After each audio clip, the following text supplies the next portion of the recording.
Hello friends, ఎలా ఉన్నారు? అందరూ చాలా బాగున్నారు అనుకుంటున్నాను. Welcome back to our Bittu Babai channel.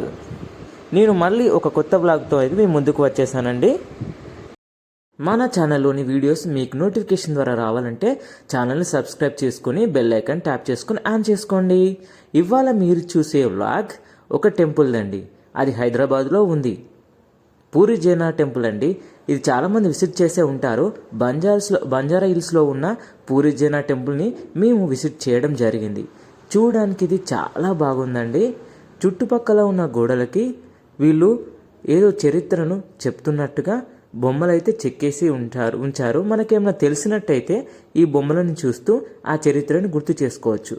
లేకపోతే మనం కొంచెంగా ఒక్కొక్క విగ్రహాన్ని చూస్తూ ఒక్కొక్క చిహ్నాన్ని చూస్తూ మనం ముందుకు వెళ్తే మనకు అర్థమవుతూ ఉంటుంది దాని చరిత్ర. అదేవిధంగా మేము టెంపుల్కి వెళ్ళినప్పుడు చాలా పెద్ద లైనే ఉందండి. ఎంట్రన్స్లో చూడండి ఎలా పెద్ద లైన్ ఉందో. ద్వారానికి ముందు మనకు 2 సింహాల్లాగా వాళ్ళైతే 2 విగ్రహాలు అయితే పెట్టుంచారు. అలాగే రైట్ సైడ్ మనకు ఆ జగన్నాథ్ టెంపుల్లో లోపల బ్లాగ్ తీసుకోవడానికి ఎటువంటి అయితే అనుమతి లేదు కాబట్టి బయట ఉన్న విగ్రహాన్ని అయితే చూడొచ్చు మనం. సేమ్ యాజ్ టీజ్ అయితే మనకు ఉంటుందండి.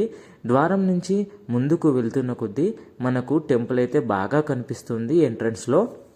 ఎంట్రన్స్ నుంచి మనము వెళ్తూ ఉంటే మనకు ఒక గంట అయితే కనిపిస్తుందండి. గంట మోగించిన తర్వాత మెయిన్ టెంపుల్లోకి అయితే ఎంట్రీ అయితే ఇస్తాము.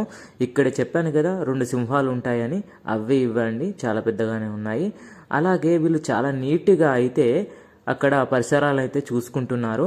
చూడడానికి అయితే చాలా బాగుంది. మేము వెళ్ళినప్పుడు అయితే ముందు మనకు ఒక గరుడ స్తంభం అయితే కనిపిస్తుందండి. చాలా బాగా ఉంది నీట్గా అది కూడా. అలాగే గరుడ స్తంభం దగ్గర అందరూ దీపాలు అయితే వాళ్ళ కోరికలను కోరుకొని అక్కడ వాళ్ళు దీపారాధన చేస్తూ ఉన్నారు.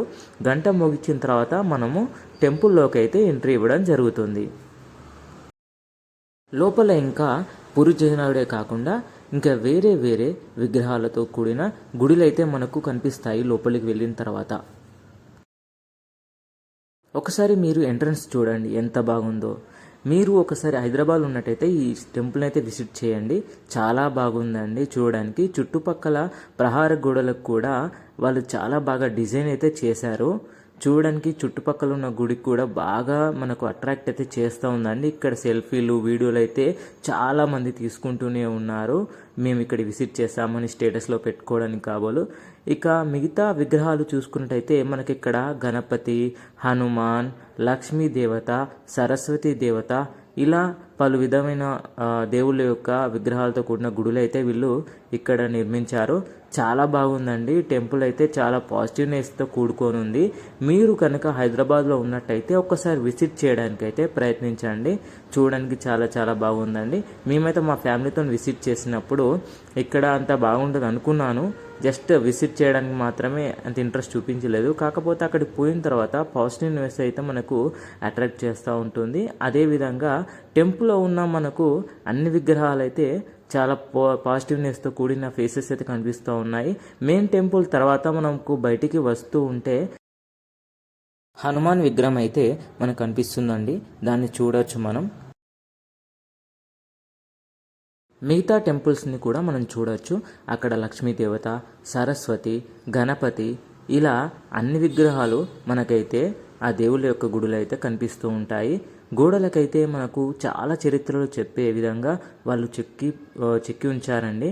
కానీ మనకే అంత చరిత్రలు అయితే ఇంకా తెలియదు. అలాగే మనకు గుడి నుంచి అన్నీ దర్శించుకున్న తర్వాత బయటికి వెళ్ళేటప్పుడు వీళ్ళు ఒక మంచి అరేంజ్మెంట్ అయితే చేశారండి. అక్కడ ఏముందంటే భగవద్గీత అండి. భగవద్గీత మనం మర్చిపోతూ ఉన్నాము. భగవద్గీత చదువుకోవడానికి అయితే వాళ్ళు అక్కడ బుక్ అయితే అరేంజ్ చేసి ఉంచారు. ఇష్టం ఉన్న వాళ్ళు చదువుకొని అయితే వెళ్తూ ఉన్నారు. అలాగే శ్రీకృష్ణుడు, అర్జునుడు యుద్ధంలో రథం వాడారు కదండి, ఆ విధమైన ఒక బొమ్మనైతే అక్కడ చెక్కించారు.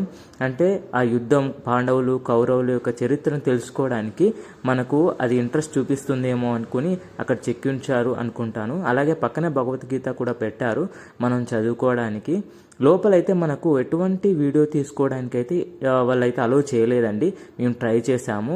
అక్కడ ఆల్రెడీ వాళ్ళు పోస్ట్ పెట్టేశారు నాట్ అలౌడ్ అని. అందుకే నేను తీయలేదు, రిస్క్ తీసుకోలేదు. అలాగే ఆ పూరి జగన్నాథ్ సంబంధించిన నమూనా అయితే మీకు చూపించాలి కదండి.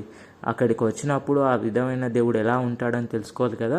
అక్కడ చిన్న విగ్రహాలు అయితే దేవునిలాగా ఉన్నవి ఒకటి గుడి పక్కన పెట్టారండి. దాన్ని నేను క్యాప్చర్ చేయడానికి అయితే ట్రై చేశాను. సేమ్ లోపల ఎలా ఉంటుందో బయట చిన్న విగ్రహాలు అలాగే ఉన్నాయి. లోపల మనం దర్శించుకున్నప్పుడు ఏ విధమైన ఫీల్ అవుతుందో చిన్న చిన్న విగ్రహాలు ఏది ఉన్నాయో అది సేమ్ యాజ్ ఫీల్ అవుతుందండి. చూడండి, ఈ విగ్రహాలే లోపల ఉంటాయి, కానీ పెద్ద సైజులో ఉంటాయి. పూరి జగన్నాథుడు అంటారు. అక్కడి భక్తులు, పురోహితులు చెప్పేది ఏంటంటే, ఇక్కడ గరుడ స్తంభం దగ్గర మనం ఏదైనా మొక్కుకొని అక్కడ దీపారాధన చేసినట్టయితే మనం అనుకున్న కోరిక అయితే నెరవేరుతుంది అని చెప్పేసి అంటున్నారు. మీరు కూడా వెళ్ళినప్పుడు అయితే ట్రై చేయండి. మీ కోరిక కోరుకొని మీరు కూడా దీపారాధన చేసినట్టయితే మీ కోరిక కూడా అది తీరొచ్చు.